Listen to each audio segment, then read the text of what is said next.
પોરબંદરમાં આપણું પોરબંદર ગ્રીન પોરબંદર અંતર્ગત અભિયાન ચલાવનારા આગેવાનો દ્વારા શહેરને સ્વચ્છ બનાવવા માટે બેઠકનું આયોજન કરવામાં આવ્યું હતું. સ્વચ્છતાના આગ્રહી ગાંધીજીની જન્મભૂમિને ખરા અર્થમાં રળિયામણું બનાવવા માટે ગ્રીન પોરબંદરના પ્રોજેક્ટમાં મળેલા જબરા પ્રતિસાદ બાદ હવે પોરબંદરને સ્વચ્છ બનાવવાની સાથે પ્લાસ્ટિક મુક્ત બનાવવા માટે સેવાભાવી સંસ્થા મેદાને આવી છે અને તેમાં શહેરની વિવિધ સંસ્થા અને સમાજના લોકોનો પણ સહયોગ મળી રહ્યો છે. મારું પોરબંદર સ્વચ્છ પોરબંદરના અભિયાનને લઈ વિલા સર્કિટ હાઉસ ખાતે એક મીટિંગનું આયોજન કરવામાં આવ્યું હતું, જેમાં ઉપસ્થિત દરેક સંસ્થા અને સમાજના આગેવાનો સહયોગ આપશે તેવો સૂર વ્યક્ત કર્યો હતો.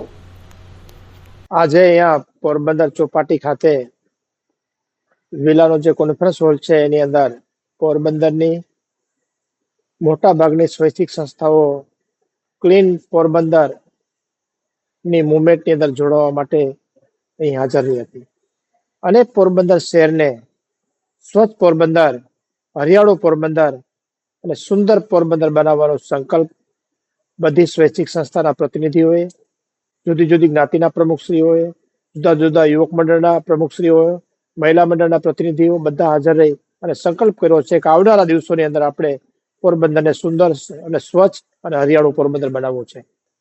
હરિયાળો પોરબંદરનો જે આપણો સંકલ્પ હતો 15,000 જેટલા વૃક્ષો વાવવાનો, એ તો સંકલ્પ જે આપણો સાકાર થવાની અણી ઉપર છે. પણ હવે આપણે પોરબંદર વાસીઓએ ખાસ બધાએ સાથે મળી અને પોરબંદરને પ્લાસ્ટિક ફ્રી બનાવવું છે. પોરબંદરની અંદર કોઈ જગ્યાએ ગંદકી ન દેખાય એના માટે લોકોને અવેર કરવા છે. ખાસ કરીને જે જાહેર જગ્યાઓ છે, હોસ્પિટલ છે, અર્બન હેલ્થ સેન્ટર છે, બસ સ્ટેશન છે, જ્યાં ધાર્મિક જગ્યાઓ છે જ્યાં મોટે પાયે ગેધરિંગ થાય છે, એવી જગ્યાએ સુંદર અને સ્વચ્છ રહે. ખાસ કરીને જે લારીઓની અંદર લોકો જમવા જાય છે, લારીઓની જગ્યા છે એ ખૂબ સુંદર અને સ્વચ્છ થાય અને ત્યાં કચરો ન થાય, લોકો પ્લાસ્ટિક ન ફેંકે અને આપણો સુંદર રળિયામણો જે બીચ છે પોરબંદરનો ચોપાટી, એની અંદર પણ લોકો જમવાનું ન ફેંકે.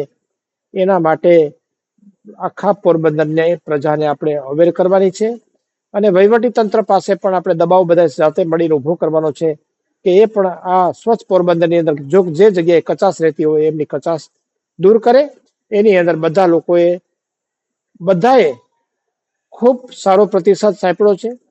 જુદી જુદી સ્વૈચ્છિક સંસ્થાઓ છે એને જુદા જુદા સ્પોર્ટની જવાબદારી લીધી છે અને જે જગ્યાએ જાહેરની અંદર જે કચરો થાય છે એ ઘાસચારો નાખવાના માધ્યમથી થતો હોય કે બીજા અન્ય માધ્યમથી થતો હોય તો એ પણ દૂર થાય. એના માટે વહીવટી તંત્રને પાસે બધાએ સાથે મળી અને રજૂઆત કરવાનો સંકલ્પ લીધો છે અને 2 ઓક્ટોબરની આજુબાજુ એક મોટી રેલી પોરબંદર શહેરની અંદર મુવમેન્ટ રૂપે અહીંયા ચોપાટી ખાતે લોકોને અવેર કરવા માટે યોજાશે.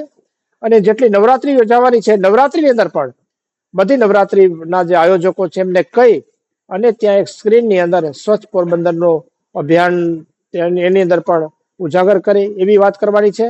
અને જે લોકો એમાં પાર્ટિસિપેટ હોય એને પણ સ્વચ્છ પોરબંદરનો સંકલ્પ લેવડાવવા માટે અમે બધાને વિનંતી કરવાના છીએ. એટલે અહીંયા મોટા ભાગના લોકોએ ખૂબ સારો પ્રતિસાદ સાંપડ્યો છે. અમને શ્રદ્ધા અને વિશ્વાસ છે કે આવનારા દિવસોની અંદર સુંદર અને સ્વચ્છ થવાનો જે અમારો સંકલ્પ છે એ સાકાર થશે.